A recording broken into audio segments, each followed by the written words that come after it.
Jesse Carty with Shape of a Box, and today we're with Jonathan Rice, the editor of Iodine Poetry Journal. He also hosts the monthly open mic at Jackson's Java in North Charlotte, which is where we're filming this interview. That's 7:30 on the second Thursday of each month. He's the author of 2 poetry collections, Ukulele and Shooting Pool with a Cellist.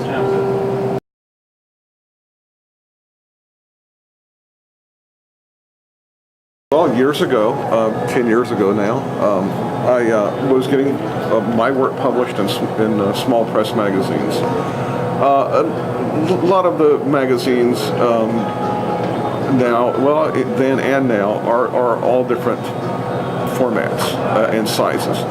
You might find some that are maybe only 30 pages long that are saddle stitched, and some like Gargoyle or Fulcrum, for example, that are hundreds of pages long and look like a phone book, you know. Yeah. And they're big, but I was getting published in some of the smaller press mags, and I was looking at these things, thinking to myself, I could do this, and I started. I kind of used the Southern Poetry Review as a model. At least back then, they were a smaller magazine, still well known, obviously, but their cover was a simple cardstock, and they were saddle stitched or stapled on the side. And I thought, oh, this is good. I like this format, and other magazines were like that as well. So I went to Scott Douglas, who's the editor and publisher of Main Street Rag, and I told him, I said, hey, I got this idea for a magazine, and what's it going to cost me, and how can I get started? So Scott and I sat down, we talked about it, and I started out with a couple of $100 in my pocket, and I wanted to start out with something small.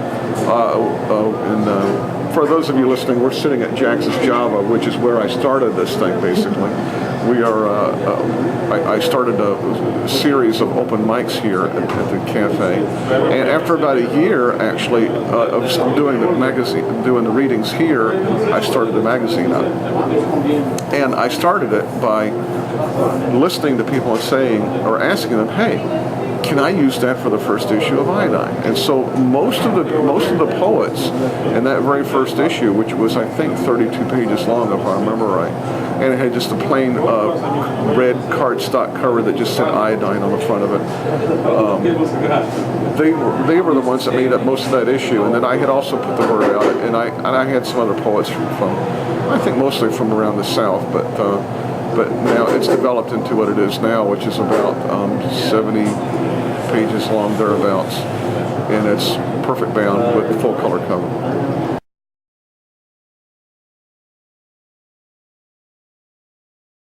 Well, I would hope that it's changed for the better. Although since I've become an editor, more so over the last couple of years, I find myself reading other people's stuff, spending more time doing that than writing my work, and it's been kind of a matter of trying to balancing my time between my writing and reading manuscripts, editing, and working on the magazine.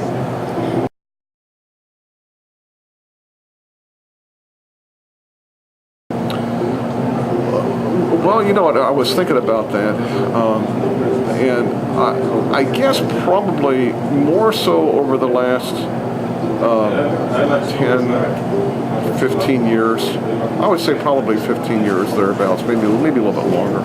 I was an undergrad at UNCC, and I graduated, a lot longer ago than that. It was back in, should I say, 82, when I got my BA at UNCC.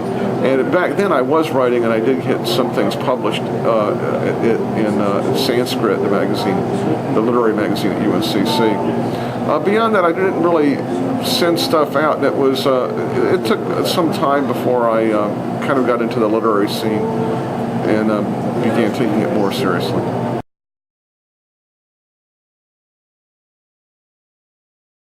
It's funny because I've been asked that before, and I think the creative process is similar.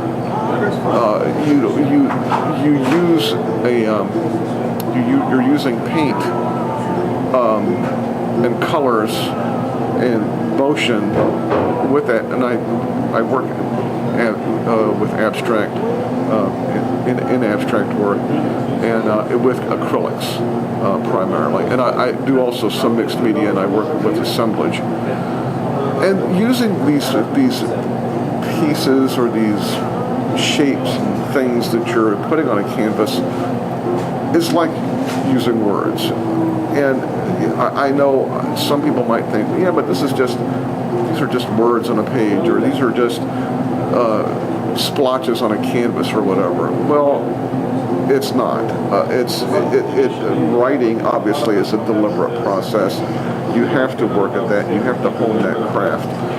And when you're creating a painting, you're working with balance, with composition, and your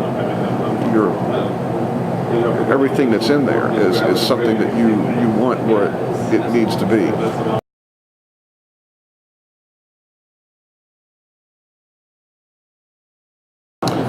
Well, I was a featured reader in some of readings prior to that, and I had read with other poets, actually here at Jackson's Java, the way this one got started was a friend, Barbara Lawing, had done one reading here in I think it was February or March of '99, and it was so good. I went to the owners here and I said, hey, how would you like to do this, or have a reading like this on a monthly basis? And they said, yeah, why not? You know, and that was in April of '99 when I first had our first reading here at Jackson's Java. So this April, which is just a few months away, we'll make it 10 years of these things. And that's how that happened, at least here. And then beyond that, you know, I organized some other readings at some other places around town. There was a place called T-Rex that I did them over there for about, I think, maybe a year and a half. And I've also done readings at bookstores and galleries as well.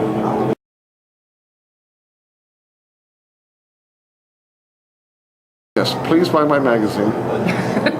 Please subscribe. A lot of people, every once in a while I get a call or somebody will ask me, hey, how do I make money off of my poetry? And I tell them, well, the first thing you got to do is get that out of your head, because you're not. I mean, unless you're out there entering contests and winning some big money and awards through contests, you're not going to, you know. And that's not to say that you can't.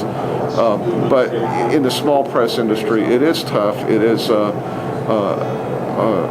you have to be persistent. You have to hang in there, and you have to realize that you're not going to make a lot of money. You might make a few bucks here and there, but putting the magazine together and putting it out is more an act of love of poetry and getting it out there than it is of making money. But I do like to break even.